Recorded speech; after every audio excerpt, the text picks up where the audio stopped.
Então vamos lá, turma. Na aula de hoje a gente já consegue verificar a condição suficiente para estar otimizando uma função com duas variáveis de escolha, dado que na aula passada a gente já teve o conhecimento de derivadas parciais.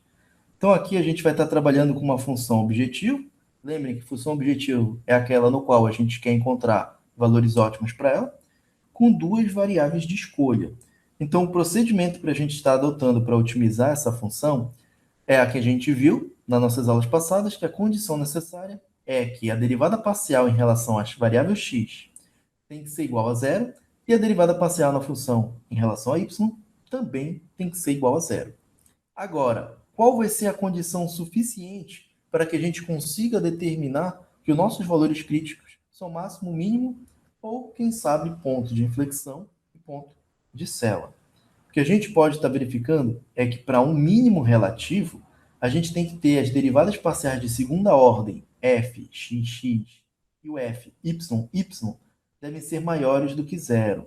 Veja que isso, de novo, vai um pouquinho contra aquela intuição de que a gente gostaria de que isso, sendo maior que zero, seria o máximo. Aqui não. Aqui, maior que zero vai ser o mínimo relativo. E a gente precisa que essa nossa outra condição seja estabelecida. Ou seja, se a gente multiplicar a derivada parcial de segunda ordem fxx vezes o f de yy, isso tem que ser maior do que o produto das duas derivadas parciais cruzadas. Por isso que simboliza aqui ao quadrado, porque nesse caso a gente tem o f de xy vezes o f de yx. Pelo teorema de Young, as duas a gente sabe que são iguais. Se são iguais, a gente pode estar escrevendo como sendo f de xy ao quadrado. Por isso surgiu esse termo. A gente precisa que essa condição seja estabelecida. Daqui a pouco eu falo sobre ela. Para um máximo relativo, a gente tem que essas derivadas parciais de segunda ordem devem ser menores do que zero. E essa outra condição também tem que ser estabelecida.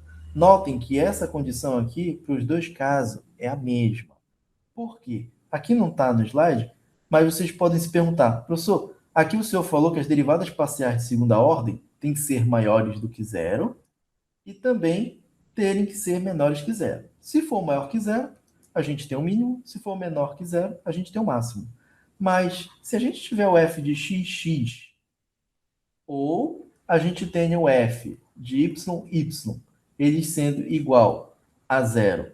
Então, nesse caso, a gente vai ter aí o nosso ponto de inflexão. E se essa nossa segunda condição não for estabelecida, que a gente acabou de determinar aqui, ou seja, vamos supor que o f de xx vezes o f de yy seja menor que o f ao quadrado de xy. Se esse caso aqui acontecer, significa dizer que a gente vai ter um ponto de sela, que a gente já viu também nas aulas passadas, tá bom? Então, isso é importante para a gente estar discriminando quem é o mínimo, o máximo, quem vai ser, no caso, nosso ponto de flexão e quem vai ser o nosso ponto de sela. Essas condições que a gente está vendo aqui de segunda ordem, elas podem ser expressas com uma matriz de Hessiano. Esse matriz de Hessiano vai ser uma matriz com as derivadas parciais de segunda ordem, que inclui também as derivadas cruzadas. Então, essas condições de suficiente, a gente pode também estar explicando, expressando pela matriz desse ano.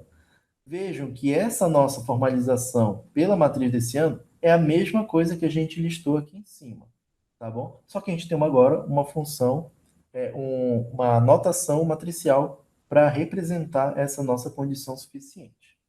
Estabelecer que o f de xx e o f de y tem que ser maior que zero é estar analisando aqui esses dois elementos da nossa matriz. E, especificadamente, a gente pode estar focando a nossa análise no fxx. Por quê? Esse f de xx, a gente vai chamar ele de menor principal. Menores líderes principal. Então, o h em 1, ele vai ser igual ao f de xx. No caso, o determinante dele. E a gente vai ter o determinante da matriz esse ano, que a gente pode estar descrevendo da outra forma. Ó. O mínimo se o determinante do H1 for maior que zero. Ou seja, quando ele fala do determinante do H1, sendo igual a f de xx maior que zero, a gente está analisando apenas esse primeiro elemento aqui, da primeira linha com a primeira coluna.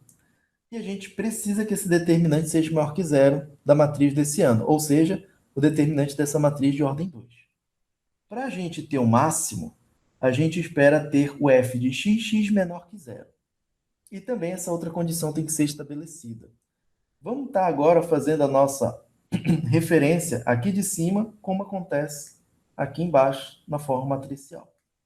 Vamos lá. Aqui em cima, a gente quer... É a mesma coisa, tá, gente? É só para vocês entenderem que vocês vão olhar no Xiang e ele vai dar essas duas formas para vocês. Então, o que acontece? Aqui em cima, a gente quer que o f de xx e o f de y sejam positivos para o mínimo. É equivalente a dizer que eu quero que o f de xx seja maior que zero, que é esse nosso primeiro menor principal líder, o H1, que é esse carinha aqui, o f de xx, sendo maior que zero. Então, de onde é que vem essa determinação que o determinante do esse ano tem que ser maior que zero? Basta a gente estar calculando esse determinante aqui. Então, o determinante da matriz desse ano vai ser quem? A multiplicação da diagonal principal. Então, vai ser quem? F de xx vezes o f de y. E agora menos o produto da diagonal secundária. F de xy vezes o f de yx. Eu quero que essa situação, que essa matriz desse ano, o determinante dela, seja o quê? Maior do que zero. Não vou entrar em tanto quesito porque tem que ser maior que zero, porque eu estou pulando alguns tópicos aí do Xiang, tá bom? A gente pode passar esse termo f de xy vezes o f de yx para o outro lado da desigualdade. Isso aí vai resultar o f de xx vezes o f de y, que tem que ser maior. Lembre que pelo teorema de Young, esses dois termos são iguais, isso vai dar o f ao quadrado de xy, que é a mesma condição que a gente estabeleceu aqui atrás. Então, a gente simplesmente tem aqui a representação com derivadas parciais e também pela nossa matriz desse ano. Então, basta a gente se atentar nesses dois casos. Vamos estar verificando aí como isso funciona um exemplo. Então, encontre os valores extremos de z, dado por 8x ao cubo mais 2xy menos 3x ao quadrado mais y mais 1. A gente vai estar obtendo aqui, gente, os mesmos passos que a gente sempre tem feito, tá? Primeira coisa que a gente vai fazer, a gente vai aplicar a condição necessária. Mas claro que agora a gente tem um passo anterior e a gente precisa encontrar as derivadas parciais primeiras e segundas, para a gente poder fazer a nossa condição necessária, sendo que a gente precisa do f de x e o f de y. E como a gente já vai tirar essas derivadas parciais, a gente já tira logo as de segunda ordem e também a derivada cruzada. Então, o segundo passo que a gente vai ter é, de fato, estabelecer a nossa condição necessária. A derivada da função em relação a x, em relação a y, igual a zero. Então, a gente tem aqui a nossa derivada, o f de x, e a gente tem a primeira derivada também em relação a y, o f de y. Então, a gente só faz pegar aqui esse nosso f de x, que está aqui, e a gente também tem o nosso f de y. Vejam que para encontrar agora os valores críticos de x e de y, a gente vai estar precisando resolver sistemas de equações. E nesse caso aqui, a gente tem um sistema de equações que não é linear, por causa que a gente tem um termo quadrático. Então a gente precisa estar resolvendo isso daqui. Geralmente a gente vai poder estar resolvendo por substituição, tá bom? Porque a gente não tem como estar utilizando álgebra linear para resolver esse tipo de sistema. Então vamos estar verificando como a gente pode estar resolvendo. No segunda equação, a gente tem 2y mais 2x igual a zero. A gente poderia estar reescrevendo isso como 2y igual a menos 2x. Corta 2 com 2, isso aqui resulta no y igual a menos x, que é o relacionamento que a gente encontra aqui quando a gente está analisando a segunda equação. Aí a gente fala, ó, substituindo na primeira equação, resulta. Então vamos substituir esse relacionamento que a gente encontrou na segunda equação, a gente vai substituir na primeira. Então a gente tem aqui, ó, o 24x ao quadrado mais o y, ele vai ser igual a menos x. Então aqui vai ficar, opa, já tinha botado mais. Vai ficar 2 vezes o menos x menos 6x igual a zero. Então, só repetir, ó, vai ficar 24x ao quadrado, mais com menos vai ficar menos 2x, menos 6x igual a zero. Então, vai ficar 24x ao quadrado, menos 8x igual a zero. Que é esse mesmo resultado que a gente acabou de encontrar aqui. Como a gente tem esse resultado e a gente vai acabar tendo duas raízes na hora de encontrar o valor de x, a gente vai ter duas situações diferentes, distintas. Vamos ver como vão se dar cada uma delas. Primeiro, a gente precisa estar encontrando o resultado desse relacionamento que a gente teve, o 24x ao quadrado menos 8x igual a zero. Aqui a gente pode estar deixando em evidência o 8x. Então, vai ficar 8x, que fica multiplicado por 3x ao quadrado menos x igual a zero. Aqui a gente vai ter duas situações. Esse 8 aqui, ele pode passar para cá multiplicando. Então, ele vai logo levar o farelo aqui e não vou estar me preocupando com ele. Então, a gente vai ter aqui x que multiplica esse termo em parênteses. Quais são as duas situações que eu tenho? Se eu passo todo mundo que está entre parênteses para cá dividindo por zero, vai ficar quem? X igual a zero. É o primeiro resultado que eu tenho.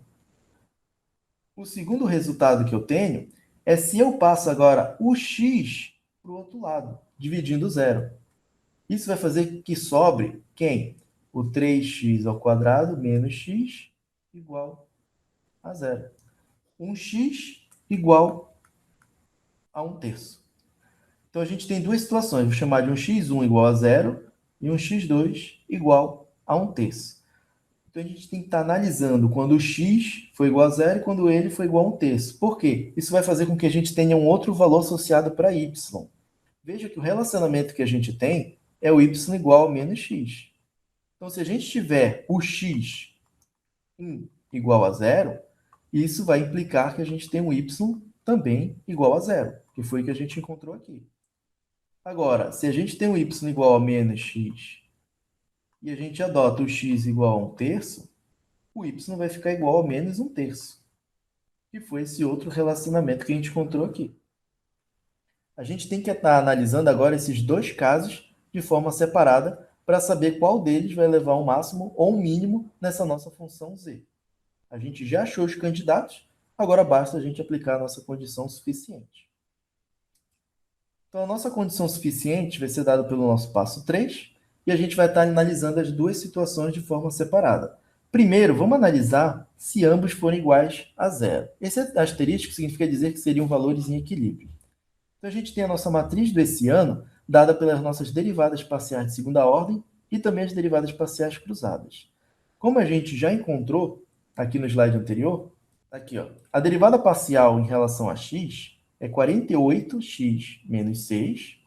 A derivada parcial em relação a y vai ser igual a 2. E a derivada parcial cruzada vai ser também igual a 2. Tentem refazer essas continhas de derivadas parciais aqui aplicando em z, vocês vão chegar nesses resultados. Substituindo essas derivadas parciais que a gente encontrou aqui na nossa matriz desse ano, a gente tem, para o nosso primeiro elemento, 48x menos 6, e o restante vai ser igual a 2. O que acontece? Se x for igual a zero, 48 vezes zero vai dar zero, sobrando apenas o menos 6.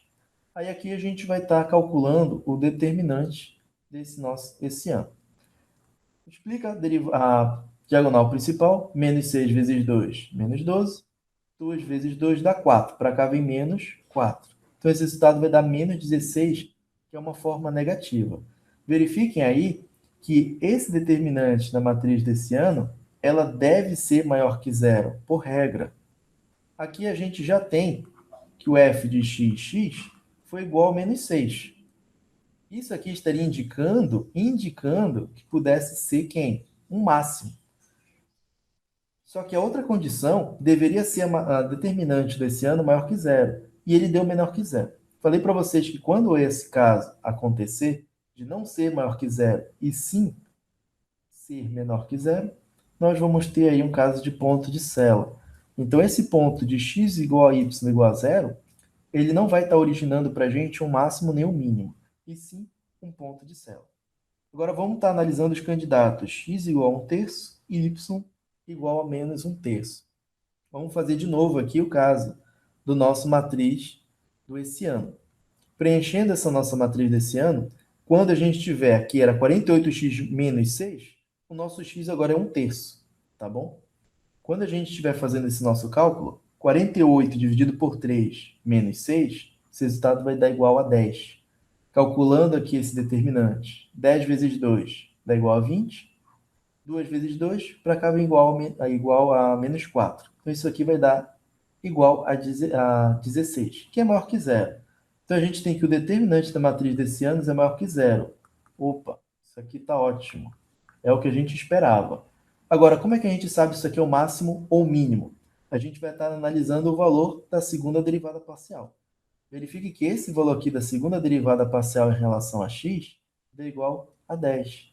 Então, a gente está vendo que a derivada parcial em relação a x vai ser igual a 10, que é maior que zero. Se é maior que zero, então o que a gente tem é um mínimo relativo. Ah, professor, mas o f de y também não tem que ser positivo? Ele também está aqui, ó. Ele também vai ser o quê? Positivo, f de y igual a 2, também é maior que zero. Então, a gente tem um ponto de mínimo relativo, dado que o menor principal líder H1, o determinante dele é igual a 10, não esqueça que esse cara é a mesma coisa do f de xx. E aquela outra condição é estabelecida. Ou seja, nosso ponto de mínimo vai ser igual ao x, que a gente encontrou, que deu igual a 1/3, o y, que deu igual a menos 1/3, e vocês fiquem como dever verificarem que o valor de z vai dar igual a 23 dividido por 27. Como é que vocês podem estar encontrando o valor de z? Basta vocês voltarem aqui na nossa função z, que vai ser dado em função tanto de x quanto de y, e substituir o x igual a 1/3 e o y igual a menos 1/3. E vocês vão estar encontrando esse valor mínimo para z, que foi igual a 23 dividido por 27. Na próxima aula, eu faço esse nosso exercício aqui para estar finalizando esse conteúdo.